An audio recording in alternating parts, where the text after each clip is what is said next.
He lived alone in a bear den high in the mountains. People laughed at his way of life, not believing anyone could survive in the wild.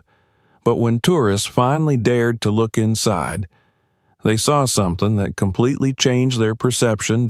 Subscribe to the channel so you don't miss new stories, and be sure to write in the comments where you're watching this video from. In the quiet valley beneath the shadow of the northern mountains, time moved slowly, like sap through old pine roots. Samuel Henderson had lived there most of his life, long enough for his name to mean something in the town at the bottom of the ridge. People once called him the last real carpenter, the man who could build a house from a bare clearing, drive the first nail before sunrise, and hand over the keys before the next full moon. His hands had learned the grammar of wood in childhood, how grain told its direction, how knots carried stories, how every board had a temperament, like a person.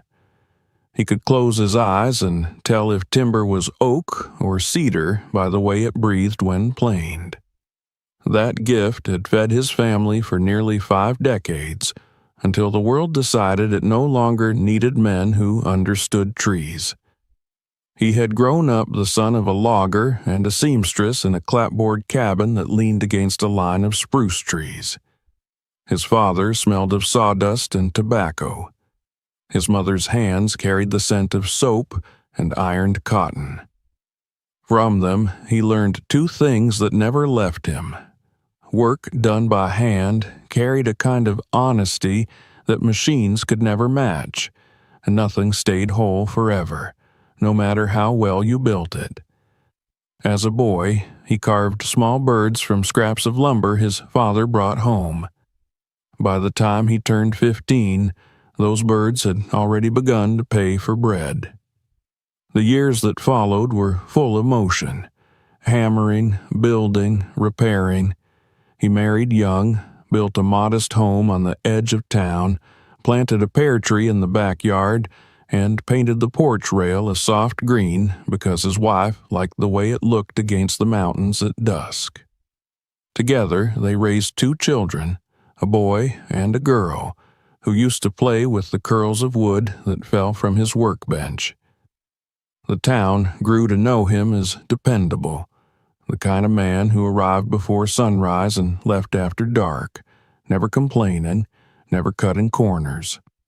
His shelves and staircases and door frames outlasted storms, marriages, and even the businesses that once stood above them. Then came the years when everything began to close. The lumber mill where he bought his boards cut shifts, then wages, then lights. Outsiders arrived in pressed shirts, posted notices, and left behind silence. Samuel stood in the emptied mill yard on the last day, running his palm across the cold bark of the last unprocessed log. The machines had stopped. All he heard was wind. Without warning, the rhythm that had kept his life in motion collapsed. The death of his wife followed not long after. A winter fever, small at first, turned to weeks of hospital lights and antiseptic smells. When she was gone, the house lost its voice. He walked from room to room, hearing only the echo of footsteps and the creak of boards he himself had laid. The pear tree outside bloomed one last time that spring, its petals falling across the porch like confetti from a forgotten celebration. The children came for the funeral and stayed only a short while. They had their own homes now, their own debts, their own distances. He didn't blame them. Love, he thought, was never about keeping. It was about letting go at the right time. Bills began to pile like autumn leaves. The pension from the mill barely covered food.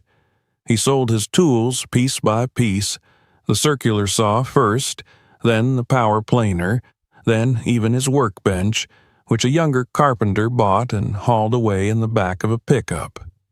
Each sale left him lighter and emptier at once, as though pieces of himself were being carried down the road and scattered. He tried small jobs, repairing fences, mending doors, but the town no longer had much use for repairs. New houses came prefabricated, their walls too clean and too hollow for his touch. The house he'd built for his family began to turn against him. Leaks appeared in the roof, and he no longer had the strength or money to climb and fix them. Paint flaked like dry skin. The rooms that had once smelled of bread now carried the odor of damp wood and old smoke. Some nights he sat on the porch, listening to the low hum of the highway beyond the ridge, thinking how strange it was that he had built homes for others but could no longer afford his own. A craftsman without a house was like a bird without a tree. One evening in late October, as the sky bruised purple above the hills, Samuel carried a wooden box to the porch. Inside were the last tools he refused to sell: a folding knife, a small hammer with a worn oak handle, a chisel, and a square. He set them on the railing, watching the light fade. In the quiet that followed, something inside him settled. There was no anger left, no grief sharp enough to cut. Only an understanding that what had been built had served its time, and now the world would build differently without him. The next morning, he packed what he could into an old canvas bag: a blanket, the box of tools, a few cans of beans, a small kettle, and the photograph of his wife standing by the pear tree. He wrote a short note to the landlord, 2 sentences, polite and final, and left it on the kitchen table. Locking the door one last time, he didn't look back. He walked down the cracked road that led out of town, boots crunching against gravel, breath white in the chill air. He passed the grocery store where he used to buy nails in bulk, now boarded up. The barber shop was closed too, the striped pole still spinning slowly, though there was no one inside to watch it. A dog barked once from behind a fence, then went silent. It took him nearly an hour to reach the old logging road that wound toward the mountains. There he stopped, feeling the first hint of wind from a higher ground. He tightened the straps of his bag and kept walking. With every mile, the noise of civilization fell away. The hum of engines, the murmur of voices, even the ticking of his old wristwatch, which finally stopped as dusk gathered. The forest accepted him with an indifference that felt almost kind. Leaves whispered underfoot, branches sighed overhead, and the smell of pine needles filled his lungs with something like memory. He camped that night beside a stream, listening to the water and remembering how his father used to say that running water never lies. It always tells you where it's been. By the 3rd day, he was deep enough into the hills that no sound of town remained. The world had shrunk to essentials: breath, heartbeat, the pressure of boots against earth. The silence didn't frighten him. It felt earned. Each step away from what he'd known was a step toward something nameless but necessary. He began to recognize landmarks from old hunting trips decades before. The twisted trunk that looked like a question mark, the split boulder shaped like an anvil. It was near dusk on the 4th day when he saw it. A dark opening in the hillside, half hidden by tangled brush and fallen branches.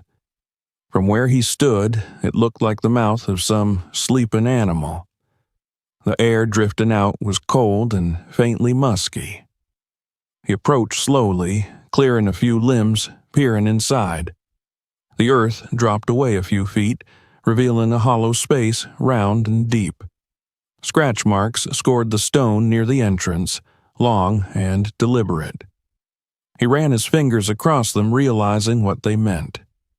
A bear had once lived here, maybe long ago, maybe not so long. He hesitated. The sensible part of him whispered to move on, to find a dry patch under the trees and wait for morning. But something in that hollow called to him, not a voice, but a feeling, as if the earth itself were offering a place to rest.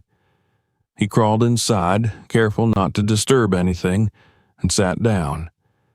The air was still, cool, faintly damp. It smelled of soil and rain and a wildness he hadn't felt in years. He built a small fire at the mouth of the den, feeding it bits of bark until a gentle warmth filled the space. The walls shimmered orange, slick with condensation. For the first time in months, maybe years, he felt sheltered. He ate one of his cans of beans, folded his coat beneath his head, and lay listening to the fire crackle and the stream murmuring somewhere below. The rock pressed against his back felt solid, real, something that would not betray him. In the faint glow, he thought of the houses he had built, the families who had laughed inside them, the light in his wife's eyes when he first carried her over their threshold. He thought of the pear tree, of its pale blossoms scattering like snow each spring. All those things had come and gone.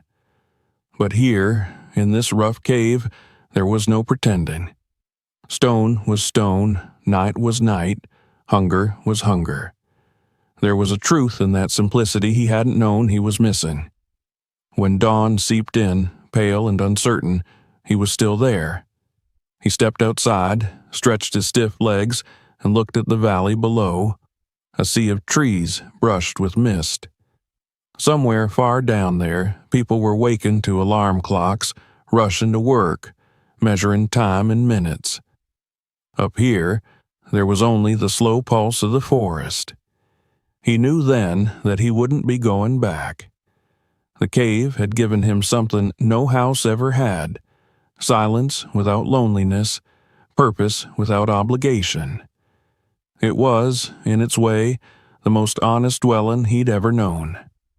He picked up his bag, went to gather branches for a proper fire, and began to imagine what it might take to make this place his own. By evening, he had cleared the entrance of debris, shaped a small ring of stones for the fire, and stacked a few logs nearby. He arranged his few possessions with the same care he'd once given to blueprints. The den looked less like an animal's lair and more like the beginnings of a life. As he sat before the flames, the wind rose outside, carrying the scent of snow. The fire hissed softly. The stone walls caught the heat and gave it back, a steady, breathing warmth. Samuel closed his eyes and listened. The mountain exhaled through the pines. Far away, an owl called. In that moment, he understood something simple and unspoken. He had built his last house long ago, but now, at the edge of the wilderness, he had finally found a home. The next chapter of his life would begin with the dawn, the shaping of a dwelling not from lumber and nails, but from patience, endurance, and the quiet companionship of the earth itself. The forest had offered him shelter, and he would answer by learning to belong to it. Morning broke gray and quiet, the kind of light that softened the edges of everything it touched. The forest was still damp from the night's mist, and Samuel could see faint plumes of his breath as he stood before the dark mouth of the cave. The memory of the first night lingered in his body, the warmth of the fire, the weight of the stone behind him, the strange comfort that came from realizing no one could find him here unless he wished to be found. The cave had not frightened him, it had calmed him, as though it had been waiting. He began his second day there by walking the perimeter of what he could now think of as his home. The entrance was larger than he remembered in the dimness of last night, wide enough for a bear to have passed through without effort. The ground sloped down gently inside, leading into a chamber shaped almost perfectly round, like the hollow of a giant cupped hand. The stone walls were slick with moss and moisture, gleaming faintly where light caught them. There was a faint scent of wildness and something musky, not unpleasant, but thick with memory. He crouched, running his palm across the grooves in the rock. They were deep, deliberate, the curved strokes of claws dragging against the surface. This had once been a creature's home, one built not by tools but by persistence and instinct. Somehow, that fact did not bother him. It only deepened the sense that he had come upon something sacred, something beyond the work of human hands. He explored carefully, noting how the floor dipped toward the back, where a shallow trench collected water. That would need to be filled or redirected if he was to stay. The air was cool, steady, and smelled faintly of wet stone and pine. Outside, the trees leaned close around the entrance, forming a natural curtain. He could barely see the valley beyond through the gaps. It struck him then that this place had been chosen well, not by him, but by the bear who had lived here before him. A perfect shelter, hidden, dry, defensible, and close enough to a stream for water and fish. He left his bag at the mouth and followed the slope downward until he reached the sound of running water. The stream wound through a shallow gully lined with stones polished smooth by years of current. Kneeling, he cupped his hands and drank. The water was sharp and cold, biting his tongue in a way that made him feel more awake than coffee ever had. It was, he realized, pure. No taste of iron or oil, no trace of civilization. Just the forest's clean breath. He spent the rest of the morning gathering what he would need for the coming days. Branches, fallen bark, a few smooth stones that could serve as supports for cooking. He worked slowly, not rushing, his movements deliberate. The rhythm of physical labor came back easily, as though his muscles had been waiting to remember. Every piece of wood he found he tested for soundness, tapping it lightly, listening to the tone. Even here, far from nails and saws, his carpenter's instinct guided him. By midday, he had built a small pile near the entrance and cleared away the tangle of brush that blocked the light. Inside, the cave remained cool and dim. He noticed that the ground near the back wall was damp, but the center, where he had slept, was dry and firm. He used a branch to draw a rough plan in the dirt, where to set the fire, where to store food, where to sleep. He smiled faintly at himself. Even alone, he still thought in blueprints. It was a habit he could not unlearn, the need to order space, to make sense of chaos through structure. The first true night in the den began with rain. It came suddenly, a thin drizzle that grew into sheets of water sliding through the trees. Samuel watched from the threshold as the forest blurred into gray motion. The sound was immense, a continuous whisper, broken only by the occasional crack of thunder rolling across the ridge. Yet, inside, he was dry. He pulled the makeshift barrier of branches and stones across the entrance, leaving a narrow slit for air. The cave darkened, and the firelight grew stronger against the stone, painting the walls in trembling shades of gold and amber. He listened to the rain for hours. It was different from the noise of roofs and gutters, purer somehow, like a conversation between the earth and sky that didn't need translation. Somewhere in that rhythm, his thoughts began to settle into a strange kind of peace. He wasn't thinking about rent or bills or anything that had defined his life before. Here, there was no need for that. There was only warmth, food, and the steady pulse of nature outside. When sleep came, it was deep and dreamless. The next morning, mist hung low over the forest, and droplets clung to every blade of grass like glass beads. Samuel went out to inspect the area. The ground near the entrance had held well against the rain, but he noticed a small pool had formed near the back wall. He decided to raise his sleeping area slightly, gathering flat stones and layering them with dry leaves and bark to form a primitive bed. It wasn't comfortable, not in the way of a mattress, but it kept him above the dampness and made the ground feel alive beneath him, not hostile. As the days passed, he began to treat the den as a project. He built a better fire ring, arranging stones in a circle and filling the gaps with clay to hold heat. He dragged fallen logs closer for fuel and stacked them neatly along the inner wall. He found a few scraps of old rope tangled in a bush and used them to lash together branches into a frame that he could pull across the entrance like a door. It wasn't beautiful, but it worked. When the wind howled, the structure creaked but held firm. He noticed the details that city dwellers forgot to see. The way moss grew thicker on the northern side of stones, the particular rustle of dry leaves warning of small animals nearby, the faint sweetness of wild mint crushed underfoot. He learned where sunlight reached the cave mouth in the morning and where shadows lingered longest at dusk. The forest began to reveal itself not as wilderness, but as a kind of architecture, living, flexible, precise. Once, while searching for kindling, he found a patch of animal fur snagged on a branch, coarse and dark brown. He turned it in his fingers, imagining the creature that had once owned this home. There was a kind of kinship there, unspoken but undeniable. The bear had left its marks. Now he was leaving his. Both had come seeking the same thing, shelter from a world that demanded too much. He thought often of the strange symmetry between his life and this place. A bear digs a den by instinct, driven by hunger and survival.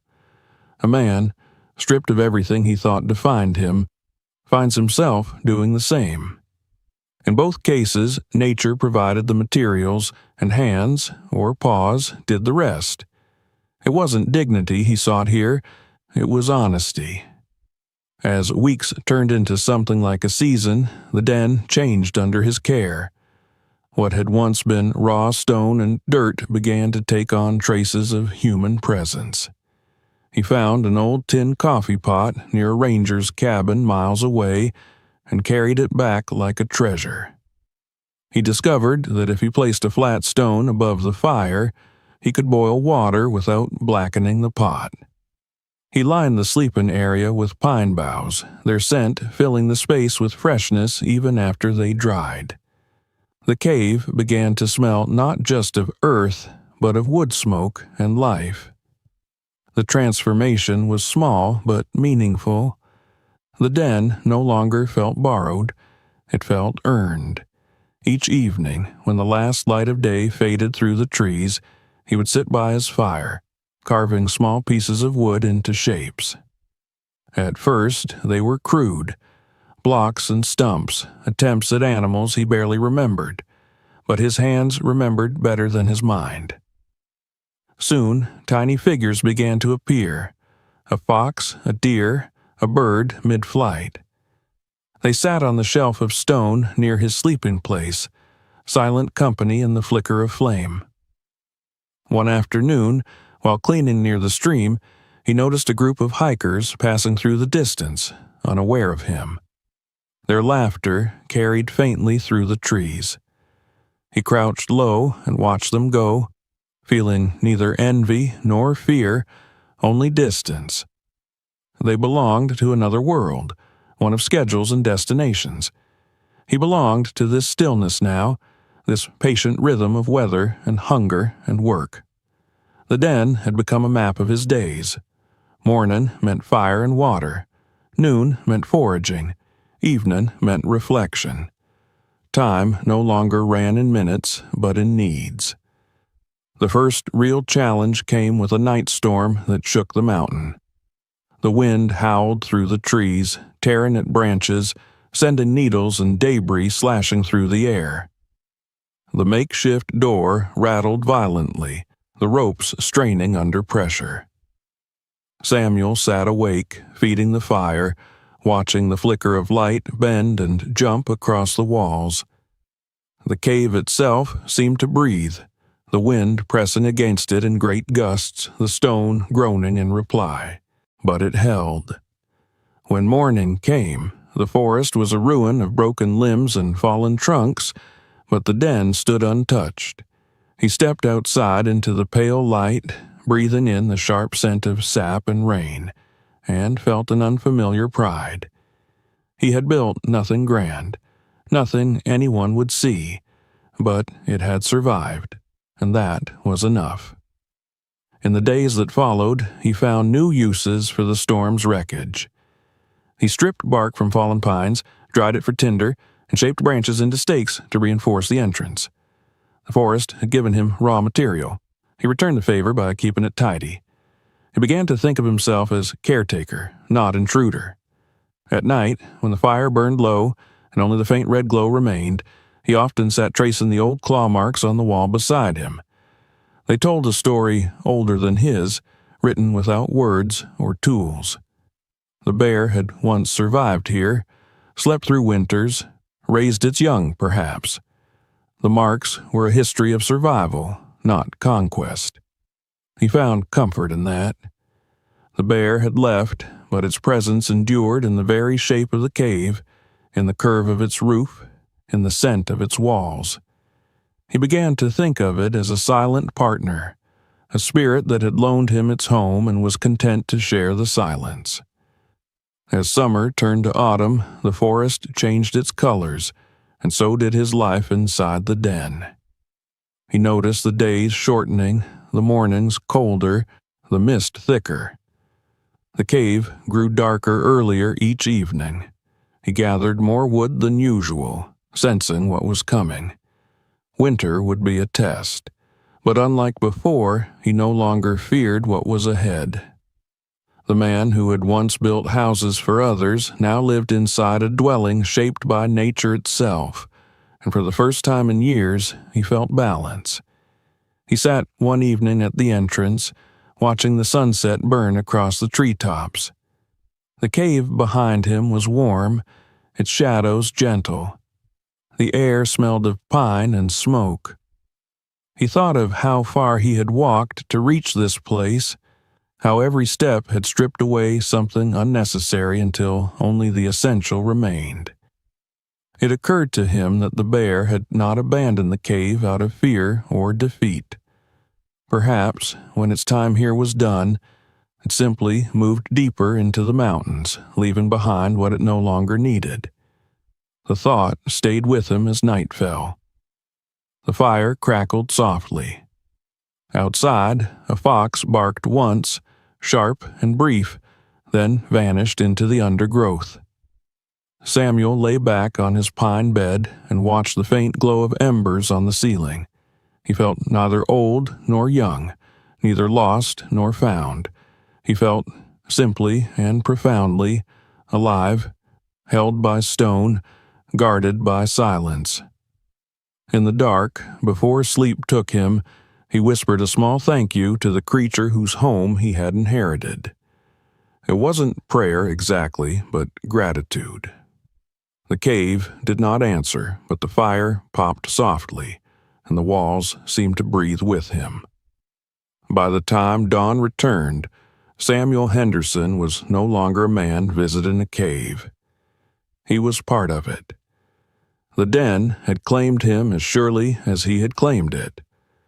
The world he left behind had grown distant, almost imagined. Here, in the heart of the mountain, among the quiet watch of trees and stone, he had found what he hadn't known he'd been searching for, a place not to build, but to belong. When the days began to settle into rhythm, Samuel realized that time in the wilderness had its own language, older and quieter than clocks. There were no minutes here, no deadlines, no appointments to keep. There were only needs, warmth, water, food, light. Morning came not with an alarm, but with the slow brightening of the forest, with the sign of wind through pine needles and the dripping of dew from the cave's rim. He had stopped trying to measure his days by anything other than these signs. His body, unhurried for the first time in years, began to adjust to the forest's breathing. The stream below the cave became his lifeline. He followed it every morning, carrying a small tin pot, tracing its turns through the undergrowth. The path was slippery in places, lined with ferns and slick stones, but he learned it quickly. He learned to recognize which pools were deep enough to hold fish and which were too shallow. He carved a crude spear from a sturdy branch and fastened the sharpened end with a piece of metal scavenged from an old trap he found rusting near a fallen log. The first few attempts at fishing were clumsy. Splashes, missed thrusts, empty hands. But he kept trying, adjusting his angle, wading longer, studying how the trout moved in the current. The day he caught his first fish, he felt the kind of pride he hadn't known since he was a boy learning to plane wood. He cleaned the fish on a flat rock near the fire pit, careful not to waste anything, then cooked it slowly over the flames until the skin curled and crackled. The smell filled the den with a warmth deeper than heat. When he ate, it wasn't just hunger that eased.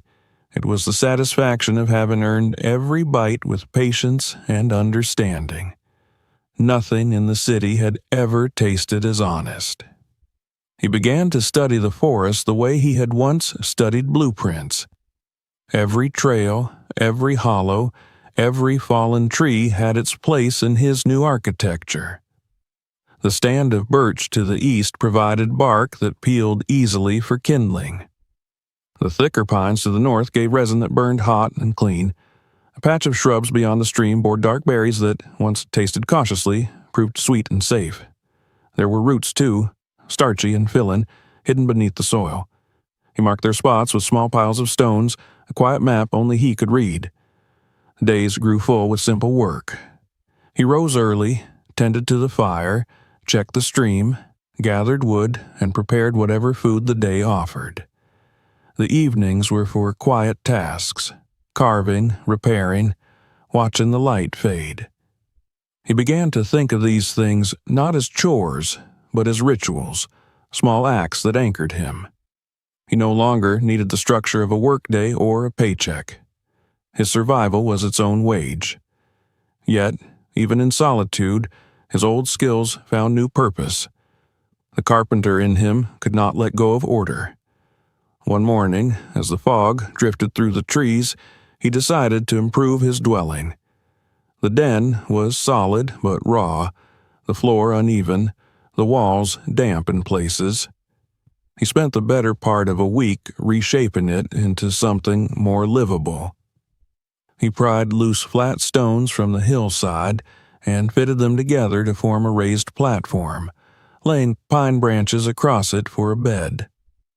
He used salvaged rope and fallen limbs to create shelves along the wall where he placed his few possessions, the tin pot, his knife, a handful of carved animals, the last of his matches sealed in a jar. Above the fire pit, he fixed a line of wire scavenged from a broken trap, from which he could hang his kettle to boil water. At night, when he lit the lamp made from an old jar and wick, the den glowed with a quiet warmth that no electric light could match. Shadows moved softly across the stone, flickering like the pulse of the forest itself. He found himself watching them the way others might watch television, his mind wandering between memory and silence. Sometimes, when the weather was fair, hikers passed through the lower trails. He would see them from a distance, bright colors of their jackets flickering between the trees, hear the faint laughter or the click of walking poles. They never came near his den. Most never even knew it existed. But once or twice, he encountered them down by the stream. He would stand still, half hidden, waiting to see if they noticed him. Some did. They would nod politely, perhaps call a greeting, and he would nod back, neither inviting nor rejecting contact. A few times, when they looked especially weary, he left small carved figures or bundles of dry kindling by the water's edge after they moved on. It became his quiet form of exchange, a language of offering and gratitude without words. One afternoon in late summer, a pair of hikers stopped near his fishing spot. They had a tent and backpacks, bright and modern, and their voices carried clearly through the trees. Samuel stayed in the shadows, listening. They spoke about rumors of a man living alone in the mountains, some kind of hermit or survivalist, they said. One laughed and called him the Bear Man. The other wondered if he was dangerous. Samuel smiled quietly to himself. He didn't feel insulted. He understood that people always turned what they didn't understand into stories. Perhaps that was better than being forgotten entirely. Back in town, they might have mocked him, but here in the woods, the laughter was small and harmless. What mattered was that when the same hikers came down the trail the next morning, they found a small bundle of carved animals waiting on a flat rock. They took them and left behind, in return, a can of beans and a half-empty box of matches. Samuel found the exchange hours later and felt a slow warmth in his chest. Respect could take many forms, even this simple barter between worlds.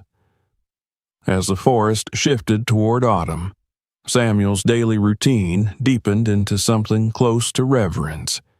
He discovered that the rhythm of survival was also the rhythm of prayer. Each act, chopping wood, tending the fire, washing in the stream, was a conversation with the world around him. He began to hear things differently. The low hum of insects in the heat of midday, the distant tapping of a woodpecker, the sigh of branches when the wind passed through. Silence was no longer empty. It was full of texture and meaning. Inside the den, he began to decorate in the only way he knew, through craft. He carved more figures, each smaller and more intricate than the last. Some he shaped into bears, perhaps in homage to the den's first owner. Others were birds or foxes, creatures he saw near the cave. The work steadied him. With each stroke of his knife, he felt connected to something beyond himself, to the long line of hands that had shaped wood before him. He lined the figures along the shelf, their shadows flickering like ghosts in the firelight. He also began to write again. Among the few things he had carried from his old life was a notebook, its cover scuffed, its pages mostly blank. At first he hesitated to use it, unsure what to say, but one night, as the wind rattled the door and the fire dimmed, he took it in his lap and began to write. Not letters, not thoughts, but observations. The way the cave smelled after rain, the feel of the trout scales beneath his fingers, the color of the sky at dawn, pale as worn linen. His handwriting was uneven, shaky at times, but alive. He wasn't keeping a record for anyone else. He was writing to remember that he existed, that these days were not just passing, but belonging to him. The first frost came early that year. He woke one morning to find the forest dusted white, the air brittle in his lungs. The stream had slowed, a thin skin of ice forming along its edges. The world felt sharper, clearer. He knew winter would be harsh. He had to prepare. He doubled his efforts to gather wood, venturing farther each day, dragging back fallen branches and logs until a tall stack rose beside the cave. He cleaned and salted the few fish he caught, hung them near the fire to dry. The berries he had gathered earlier he spread on a cloth to preserve. The forest taught him that preparation was not fear. It was respect for what was coming. At night, when his muscles ached from labor, he sat close to the fire and thought about the life he had left behind.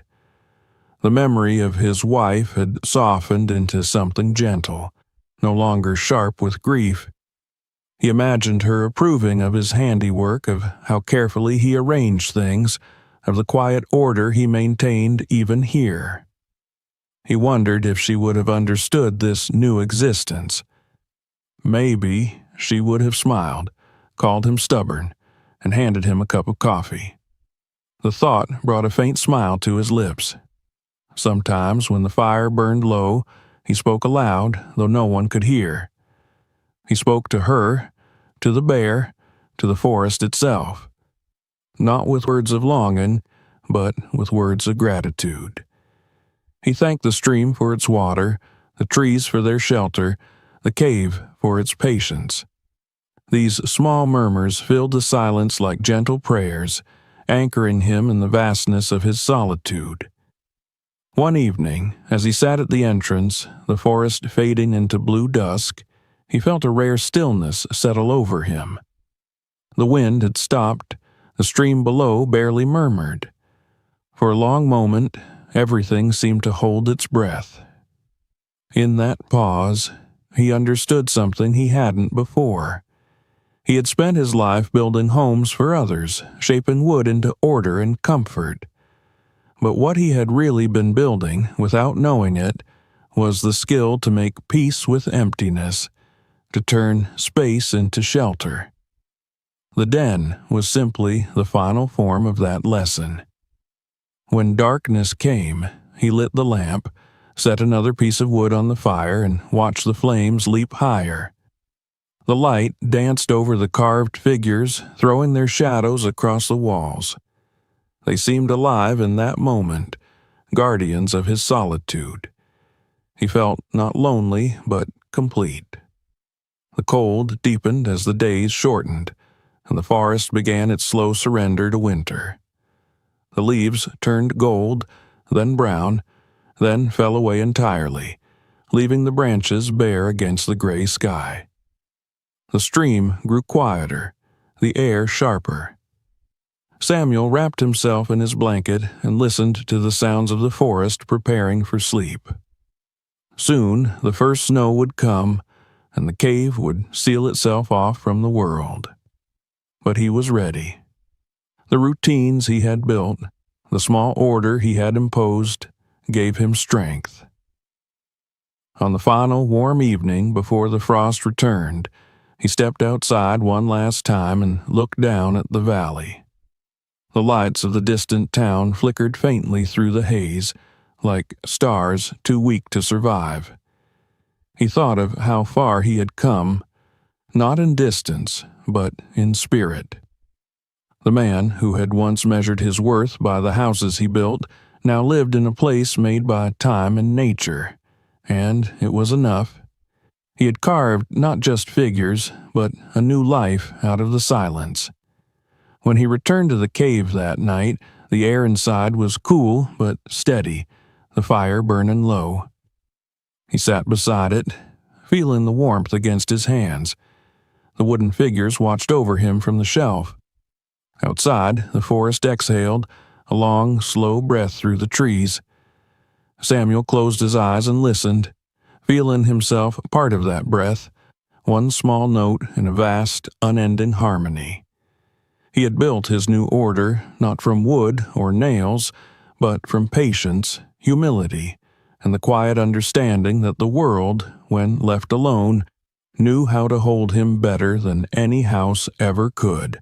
By the time the first true cold winds swept through the valley, the world below had begun to speak of him again.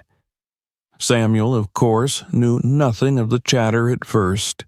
The forest insulated him not only from sound, but from the whole feverish rhythm of the town he had left behind. Days and nights passed in a patient sequence of work and rest, the steady companionship of the fire, the measured routine of survival. It was not until months later, when he went farther down the trail to gather bark and dry moss, that he noticed the signs of visitors. Fresh boot prints, scraps of paper, and the unmistakable laughter of young voices echoing through the trees. He stayed still, listening. The world he had abandoned was curious again, pressing against the edges of his solitude. Down in the town at the foot of the mountains, people had begun to tell stories. They called him the Bear Man, the Mountain Ghost, the Hermit of Cedar Hollow. It started, perhaps, with those same hikers who had once passed near the stream, the ones who had left him beans and matches in trade for his carvings.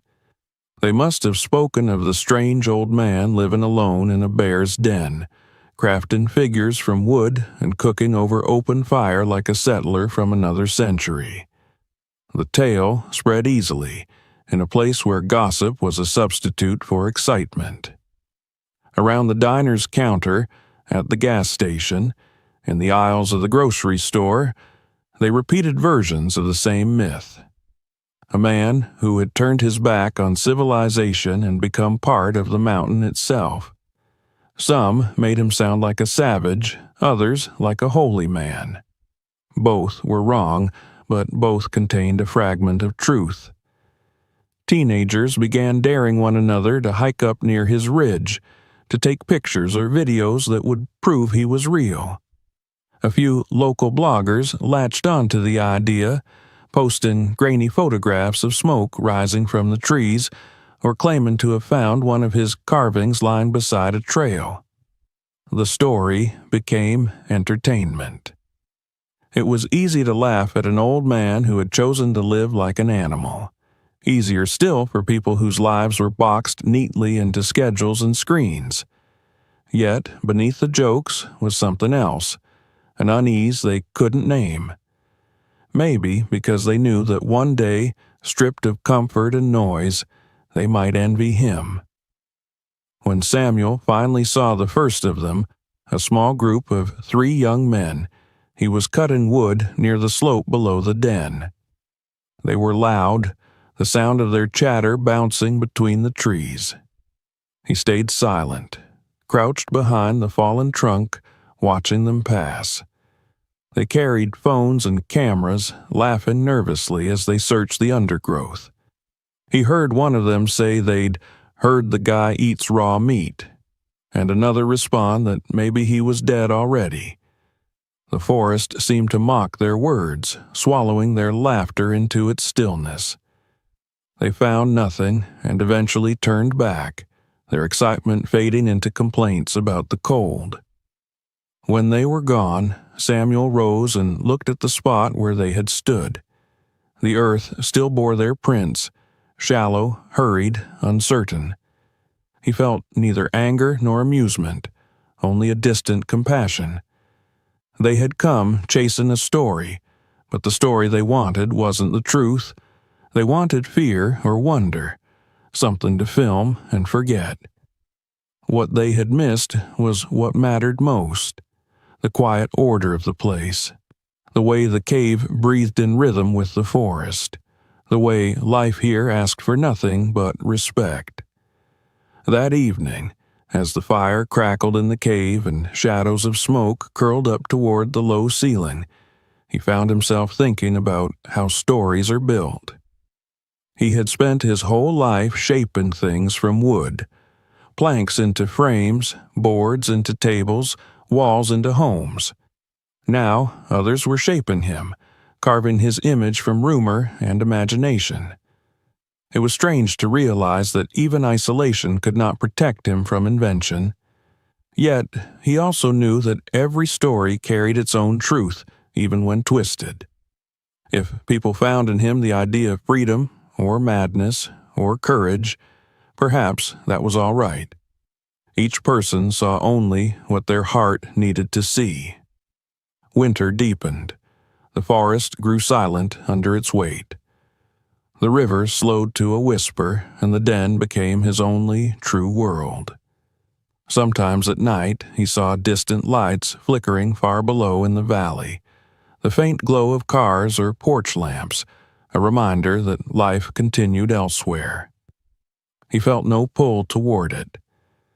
The longer he lived in the mountains, the more alien the thought of returning became.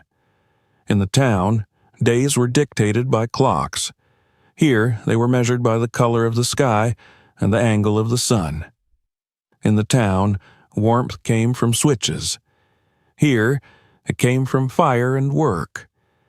He wondered if people understood how much they had given away in exchange for convenience.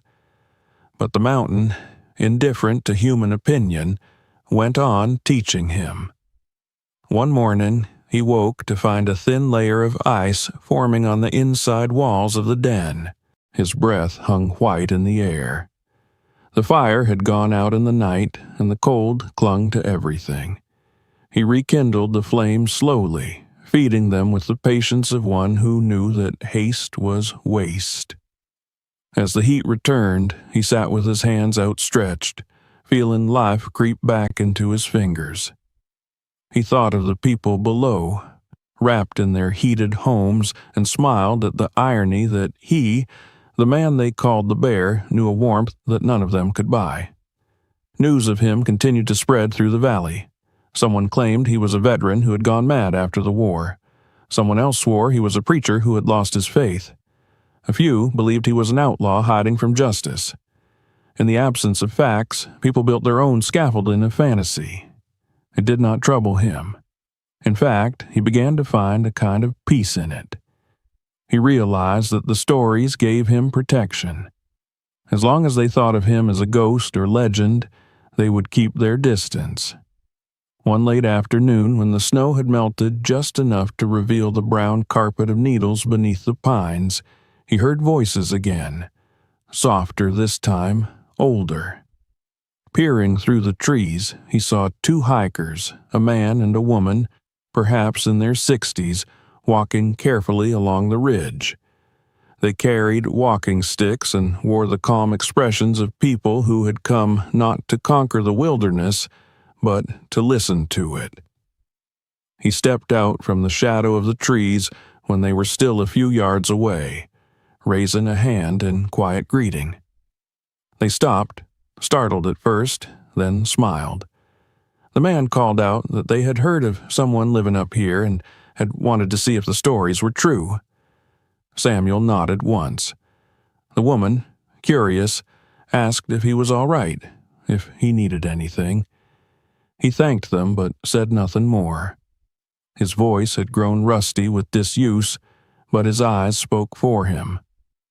After a moment, they left him a small paper bag containing tea and dried fruit, then went on their way. That night, he brewed the tea over the fire. Its faint floral scent filled the cave, blending with the smoke. It tasted of kindness. He thought of the woman's gentle eyes, the way she had not laughed or stared, only looked at him as one person might look at another without judgment. For the first time in months, he felt the faint ache of connection, a reminder that even solitude had its limits. The thought passed quickly, replaced by gratitude for the small grace of that encounter. Meanwhile, in the town, the legend of the hermit was changing shape. People no longer spoke of him only with mockery. Some said he was a man who had found peace in a world too loud to bear. A few younger men, tired of their own routines, even claimed to envy him. The old diner on Main Street had a new regular topic of debate: whether the hermit in the hills was wise or crazy. No one could decide. The only fact they agreed on was that he was still alive. From time to time, a thin column of smoke could be seen rising from the forest, proof that his fire still burned. One day, early in the new year, a group of students from the nearby college decided to make a short film about the man in the mountain. They packed cameras and camping gear, hoping to capture something dramatic. They filmed themselves hiking, laughing, speculating. But when they reached the upper trails, a sudden fog rolled in, thick and cold, muffling the forest into silence. Disoriented, they turned back before finding anything. When they returned to town, the footage showed nothing but trees and mist. The absence itself became the story. "He's still up there," one of them said, "but he doesn't want to be found." Samuel knew nothing of this, of course. In his world, the fog was just another living presence, a reminder that the mountain decided when to reveal itself. He spent those same days strengthening the entrance to his den, weaving branches and bark into a sturdier barrier against the wind.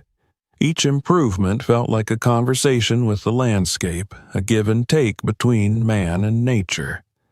The den had ceased to be merely shelter. It had become an extension of himself, his breath and warmth sealed within its stone ribs. On quiet evenings, he sometimes thought about the world below, the lights, the noise, the endless movement. He pictured the people who might be talking about him, and it struck him how small their concerns must seem from up here. He felt no bitterness toward them. They were trapped in their own way, bound by invisible walls. He had simply chosen a different kind of confinement, one that allowed the illusion of freedom. As the snow began to melt again, and the first green shoots appeared in the soil, Samuel took to walking longer distances. He followed the streams farther down the mountain, leaving behind small carvings on tree stumps or rocks along the way. Bears, birds, fish, each etched with quiet care. It was not vanity, but offering. He imagined the hikers who might stumble upon them, the children who might carry them home and wonder about the man who made them. The carvings became his way of speaking to the world without returning to it. Back in town, those small tokens began to appear like breadcrumbs of mystery. Some thought they were evidence of his presence, others that local craftsmen had made them to feed the legend. A few placed them in windows for luck. The myth of the hermit was no longer about fear or madness. It had turned into something gentler, an emblem of solitude, of the peace that people secretly longed for but never dared to seek. For Samuel, none of that mattered. What mattered was that the forest had accepted him fully now. The animals no longer fled at his scent. The fox that hunted near his stream sometimes lingered long enough to meet his gaze. The ravens called from the treetops, but did not warn of his presence. Even the air inside the cave felt different, warmer, steadier, as if it had learned the rhythm of his breathing. Still, as spring approached, he began to sense a change he could not yet name. The forest was waking, but something beneath its beauty felt restless. The river ran faster, carrying the fragments of ice from the peaks above. The wind brought with it the faint smell of distant smoke, perhaps from loggers or campers. Life was stirring again, and with it the possibility of intrusion. He knew that peace in the modern world was never permanent. It existed in the fragile spaces people overlooked. One evening, as he sat outside watching the sun sink behind the ridges, he thought about the stories being told in the town, the laughter, the speculation, the grainy photographs. He realized that in their own way, those stories connected him to the world he had left. He was no longer a part of it, but he had not disappeared. He had simply changed shape, like water freezing and thawing, always present, never still. When he rose and went back inside, the firelight caught the carvings on the shelf, their shadows stretching long and thin across the walls. He looked at them for a long time and felt something close to pride, though not for himself. Pride for the bear who had built this place before him, for the mountain that held them both, for the simple fact that he had survived another winter. The world below could keep its legends. He had his truth, carved in silence and smoke. Outside, the forest settled into darkness, and the first stars appeared over the ridge. The wind carried the faint echo of laughter from far away, perhaps real, perhaps only imagined. Samuel listened, smiled faintly, and turned back toward the warmth of the fire. The mountain closed its hand around him again, keeping its secrets as it always had. And somewhere down in the valley, the legend of the man in the bear's den grew just a little larger, while the man himself slept, unaware, in the quiet heart of the forest. The first snow came without warning. One morning, Samuel stepped out of the den and found the world muted beneath a blanket of white. It wasn't deep at first, just a soft powder dusting the tops of rocks, the brittle limbs of pine, and the thatchwork of dry grass that framed the clearing outside the cave. But the air held a stillness he recognized from years past, a kind of breathlessness in the landscape that always came before the true descent of winter. He stood quietly for a long time, watching his breath rise like smoke, feeling the cold creep into his fingers. The season had turned its face, and there would be no returning. He spent the next days preparing with a focus that bordered on urgency. The stacked woodpile, which once looked so impressive, now felt insufficient.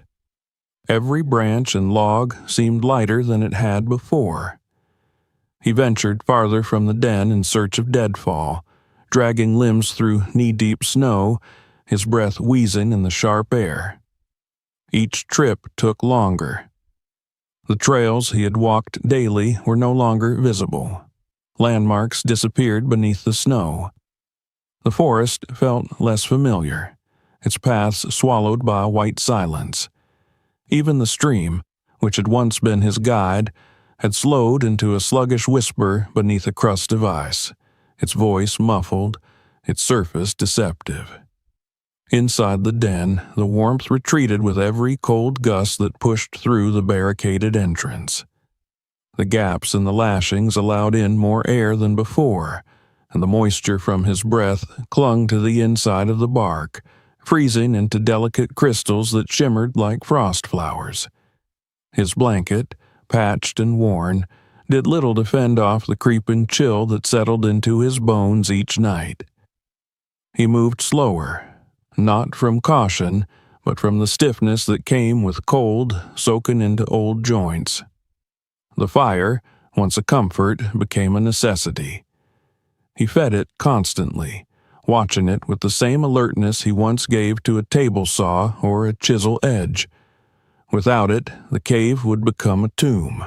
The days shortened into something barely measurable.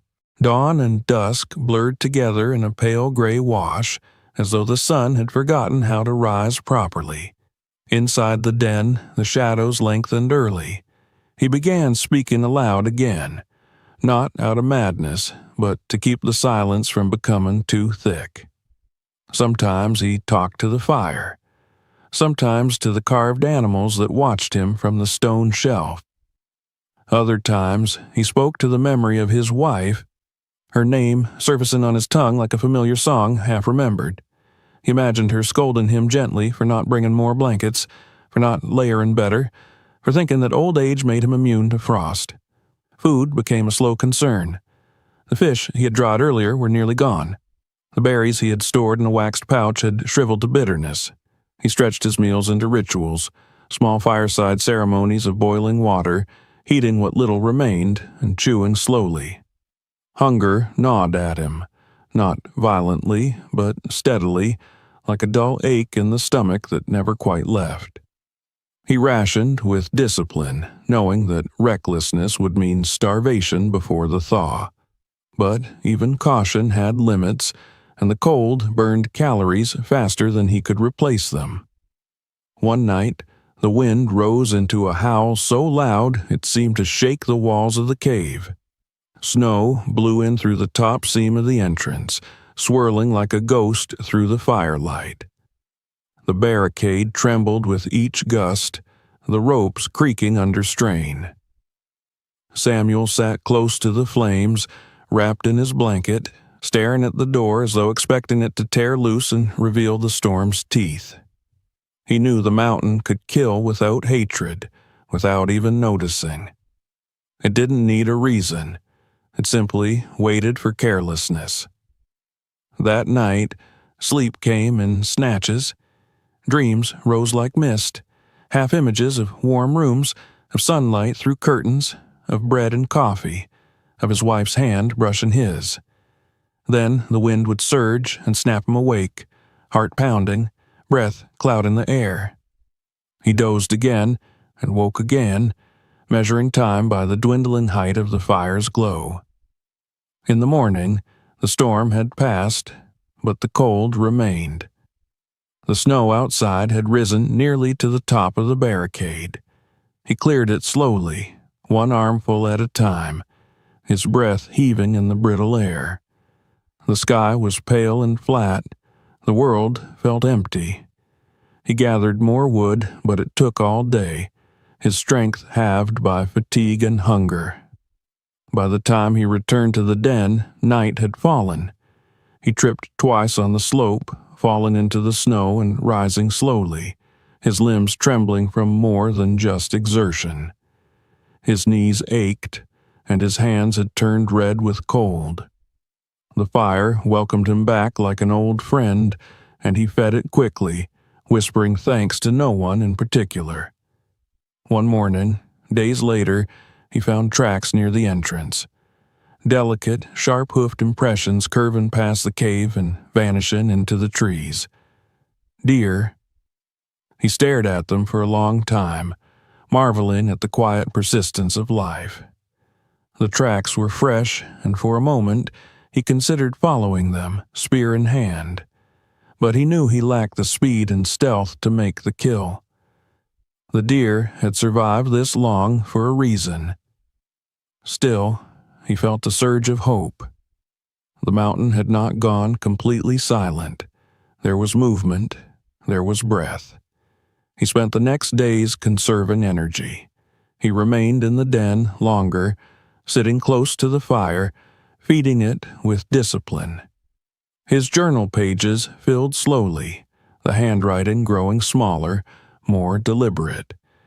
He recorded the condition of the snow, the color of the sky, the patterns of the frost on the cave walls. The act of writing became a kind of tether, a way to mark that he was still present. Each sentence was a notch against the vast blankness outside. On one of those nights, a fox appeared at the cave entrance. Samuel saw it through the smoke, its shape low and sharp, eyes gleaming in the firelight. It didn't flee. It stood watching, breath curling from its nose, tail twitching behind. For a long moment, they regarded each other, two creatures sharing the same frozen world. Then, slowly, the fox turned and vanished into the snow, leaving behind only paw prints and a strange sense of companionship.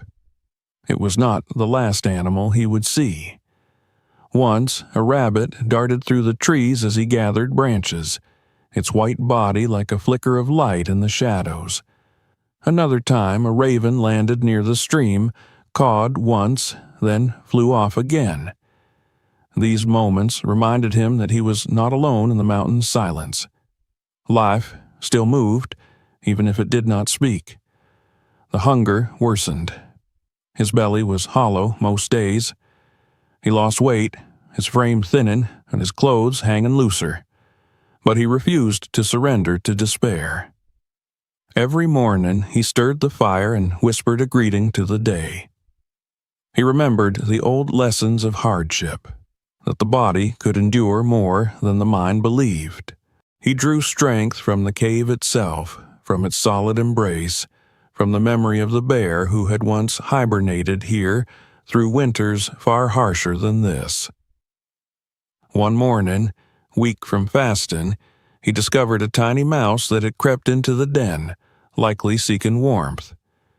It stood near the fire's edge, trembling, sniffing. Samuel watched it without moving, feeling no impulse to harm it. When it scurried away into the cracks, he whispered a blessing after it. Even now, in scarcity, he could still choose grace. The cold reached its deepest silence in late January. The cave walls frosted over completely, and his breath froze in thin sheets on the stones when he slept. He added layers of moss and bark to the walls, trying to hold the warmth in. The fire burned smaller now, more carefully, the wood dwindling faster than he had hoped. But he measured it, used only what was necessary. He had become a master of endurance. Each day survived was a testament. One evening, the sky above the trees turned a shade of red he hadn't seen in months. A winter sunset, strange and vivid, lit the forest in bloody light. He stood outside, wrapped in his blanket, and watched until it faded. It felt like a sign, though, of what he couldn't say. Maybe that the season was beginning to loosen its grip. maybe that he had almost made it. When the first melt came, it was small, a trickle of water near the cave mouth, then another. The snow crusted and cracked underfoot. The air smelled different, wet, alive. Birds returned in hesitant songs. Samuel stepped out and saw the forest waking. The weight of the season began to lift. His limbs ached, but he stood straighter. He had made it through the cold, not unscathed, but still standing. He thought again of the bear, of its claw marks in the stone, of how it must have felt to wake after months of sleep. He touched the wall gently, as if in thanks. The den had held him. The fire had not gone out. The silence had not broken him. Inside the cave, he rearranged the carvings on the shelf. He added one more, a new figure, rough but strong. It was not an animal this time. It was a man, seated before a fire, his back straight, his hands outstretched to the warmth. He placed it in the center among the others and let the shadows dance over it. The season had tested him, pressed him to his edges, demanded his patience, his endurance, his will. But he had not broken. He had learned the lessons of cold and hunger and stillness. The mountain had not been cruel, it had been honest. And now, as the light returned and the forest began to stir again, Samuel sat by the fire, eyes closed, and felt a stillness that was no longer empty but full. He was a man who had weathered winter, not because he was strong, but because he had chosen to listen to the land. That was survival, not defiance but harmony, not brute strength, but quiet understanding. He breathed in the scent of thaw and earth and let it fill him. The fire popped softly beside him. Somewhere outside, a bird called. The worst had passed, and he was still here. The thaw came slowly, as if the mountain were reluctant to let go of winter's grip. Samuel noticed it first in the stream. The hard crust that had covered it for weeks cracked and groaned in the early light, giving way to a soft trickle that grew stronger with each passing day. The sound of water moving freely again brought with it a strange sense of comfort, like a forgotten melody returning to the air. Patches of earth began to emerge beneath the trees, dark and wet, releasing the heavy scent of old needles and thawed soil. The forest was waking, and with it, the rhythms of his life shifted. He began to venture farther from the den, his steps slow but steady.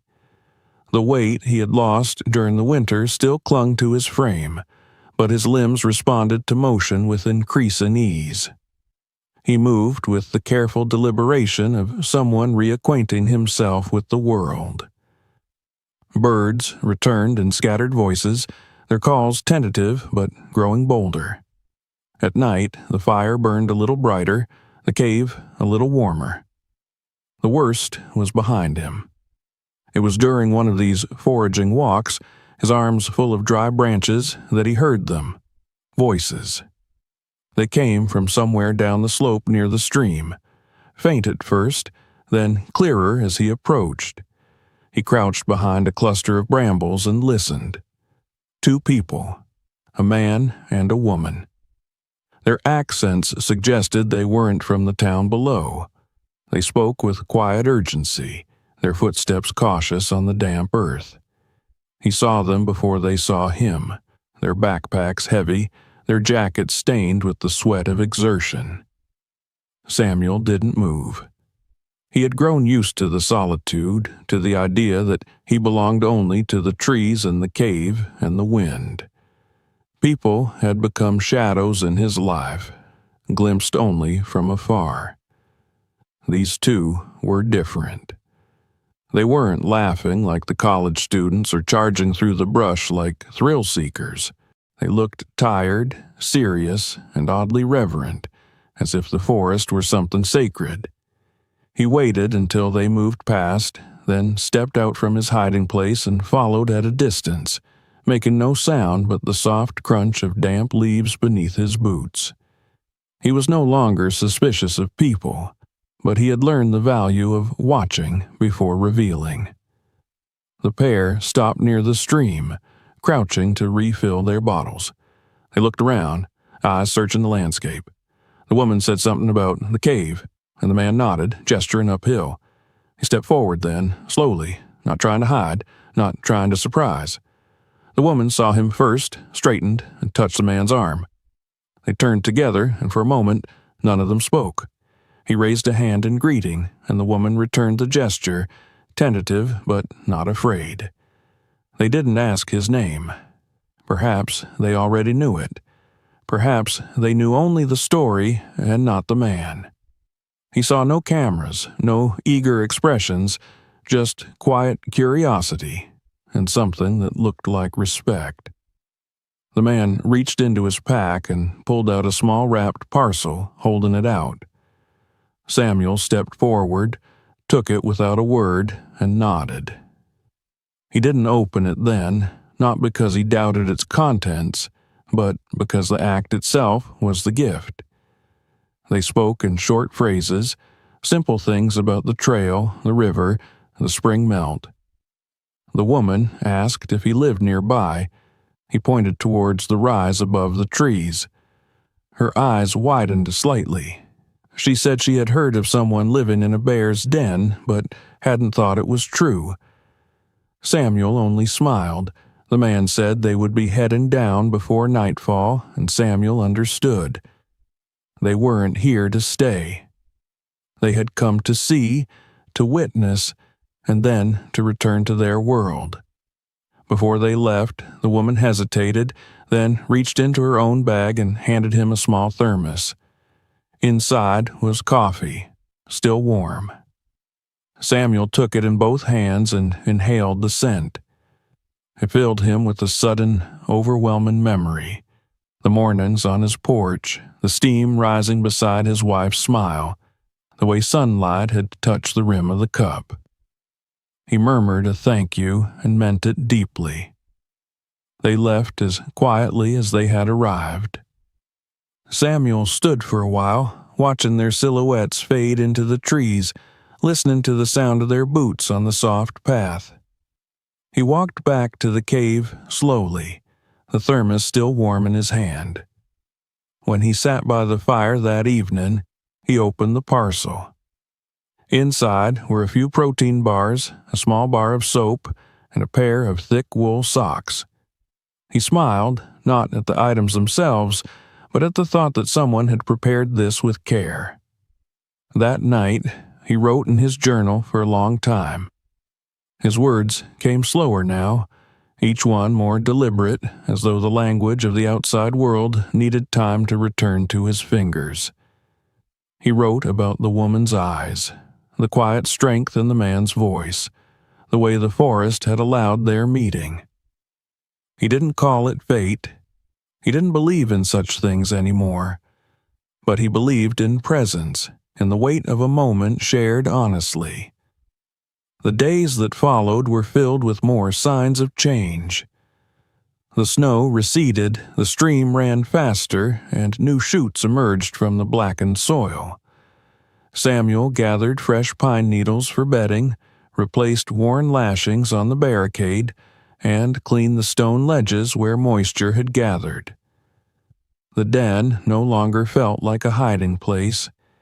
It felt like a center point, a place to return to after encounters with the world. More visitors came. Not many, but enough to remind him that the story of the man in the cave still lived.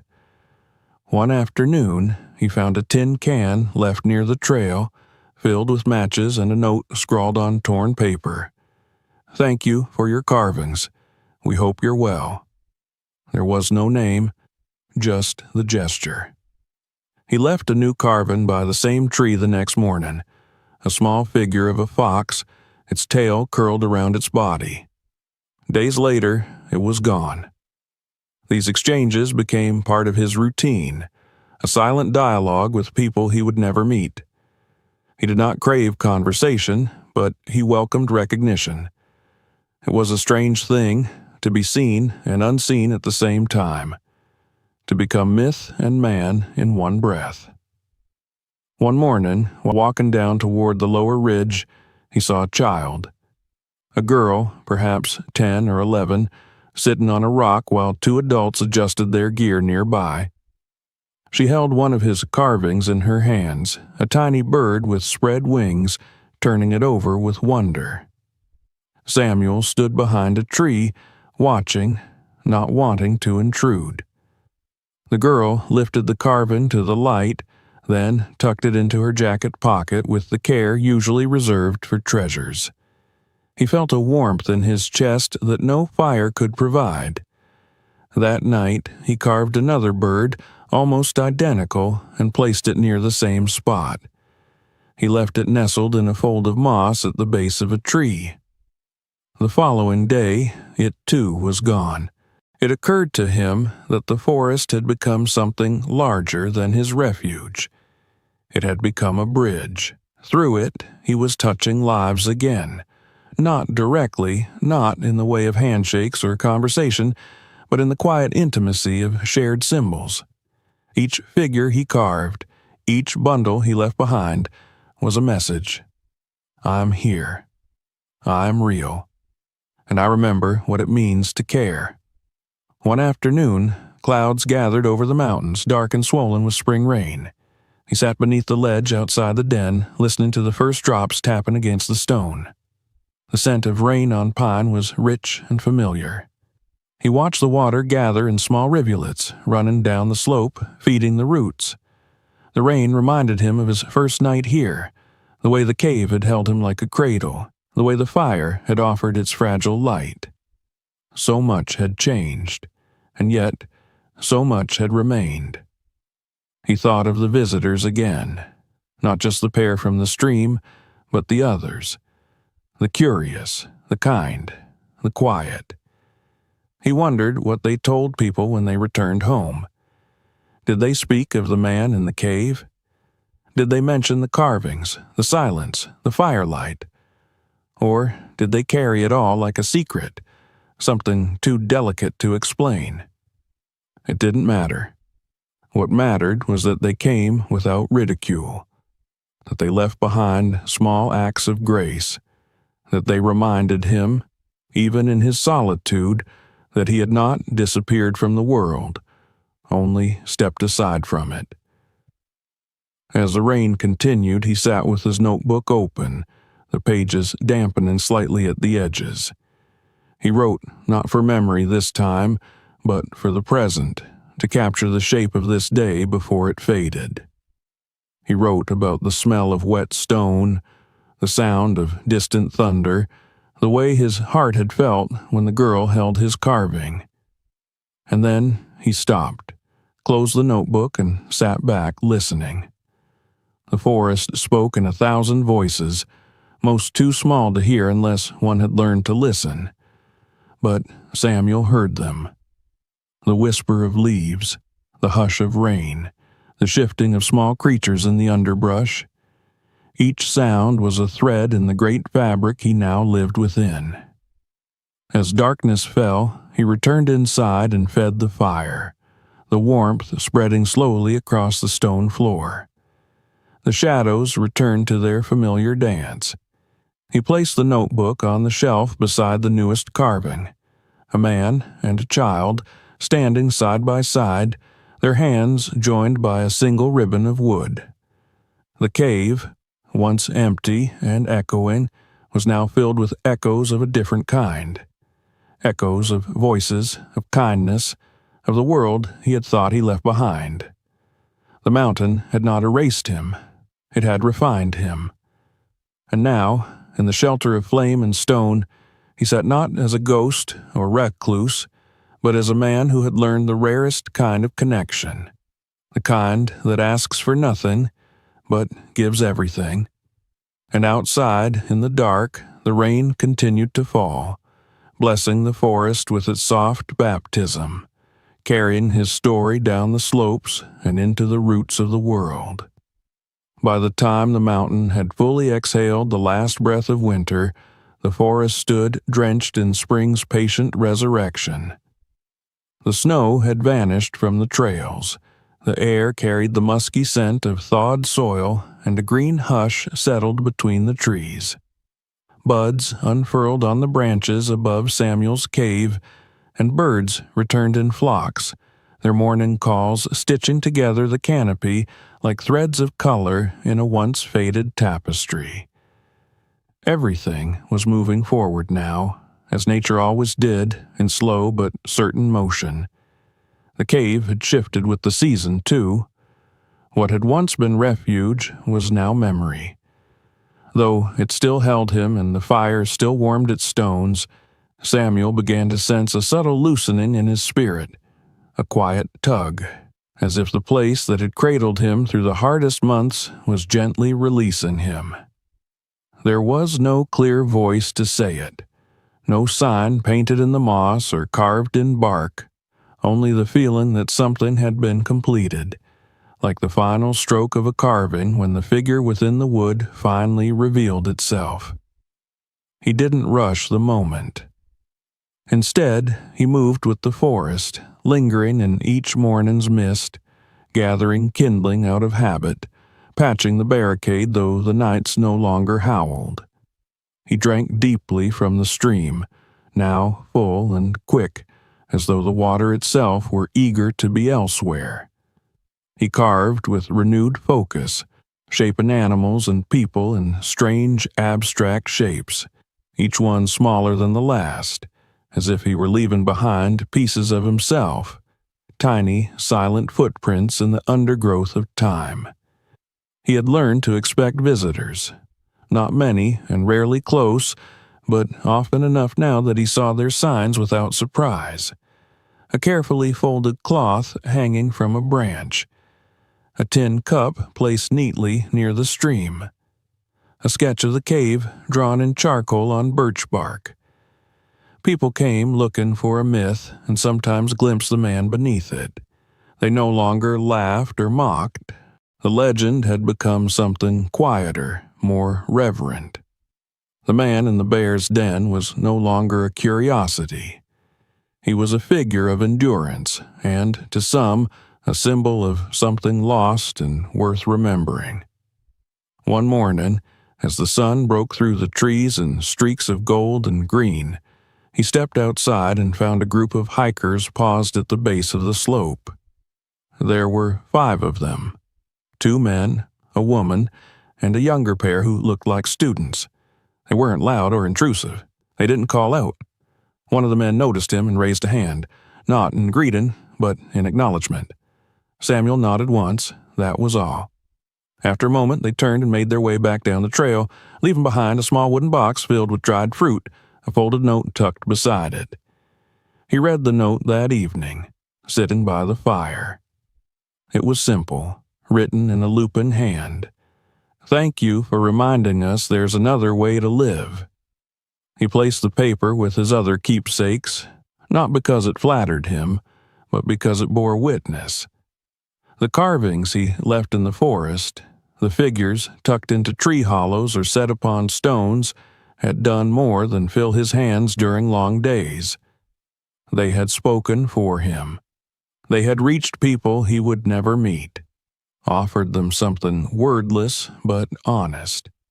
He had not meant to leave a trail, but he had, and now he could feel the end of that trail approaching.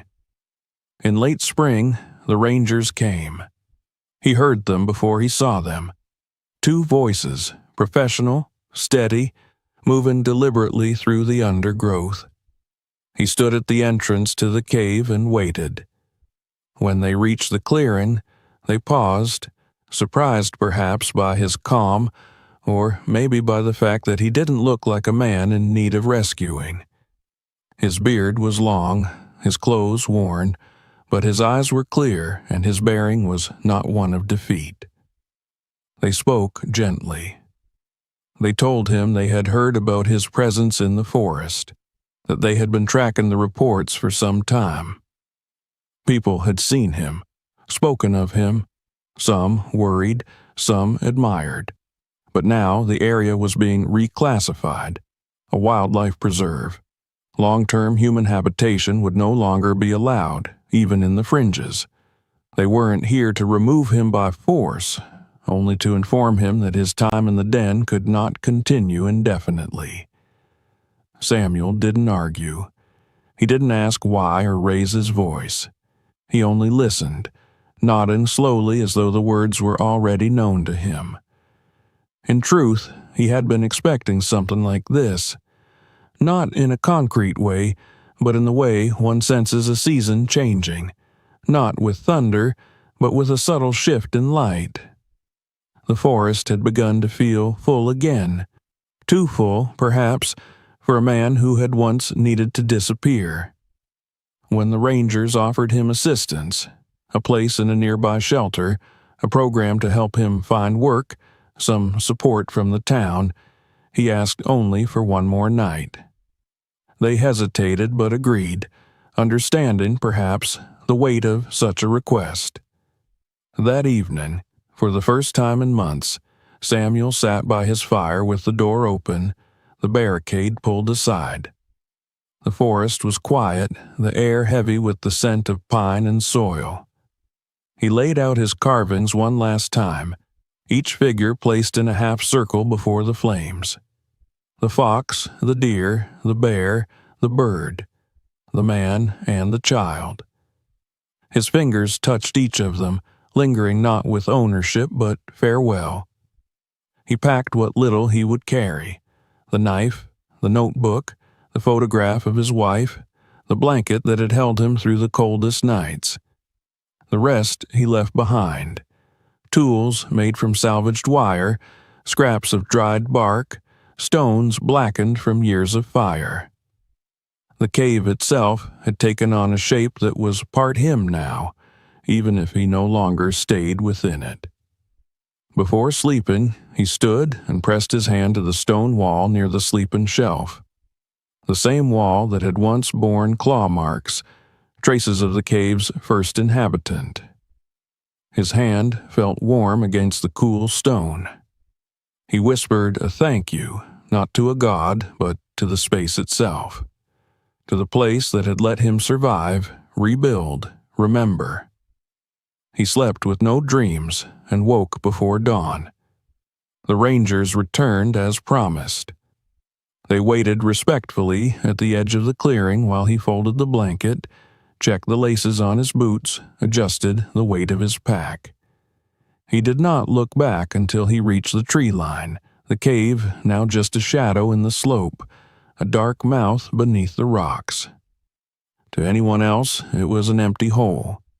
But he knew what it had held. At the town's edge, he remained silent as the world returned.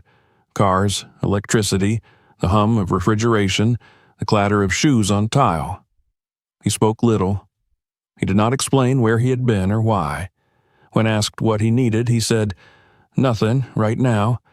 And it was the truth. A place was found for him. A quiet room, a cot, hot meals served without questions. He stayed for a while, long enough for his weight to return, for the stiffness to leave his bones. The workers were kind, never pressing him. They saw in him a man who had come from far away, even if he'd only crossed a mountain.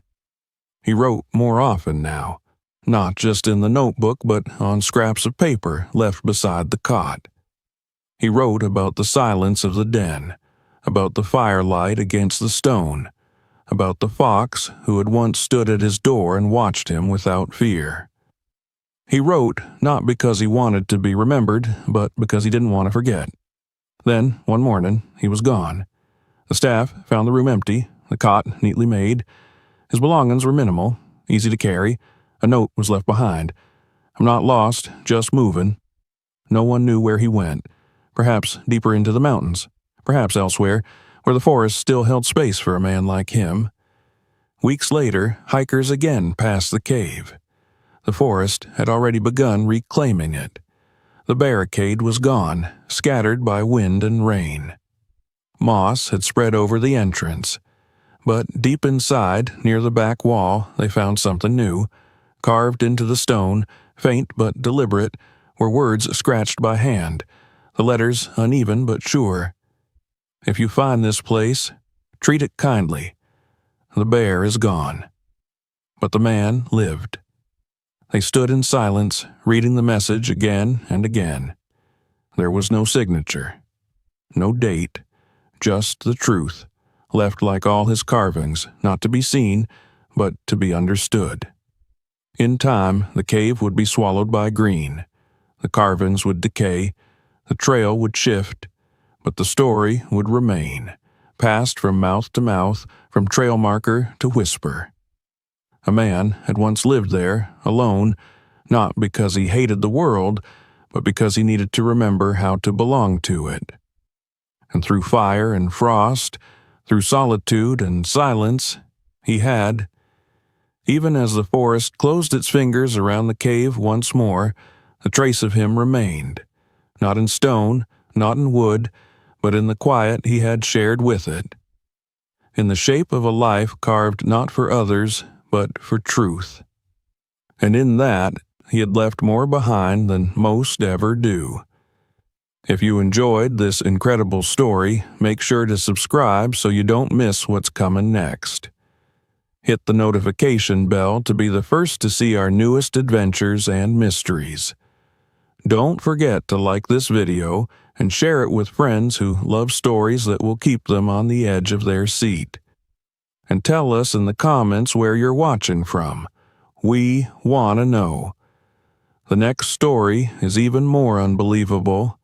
You won't believe what happens next, so stay tuned.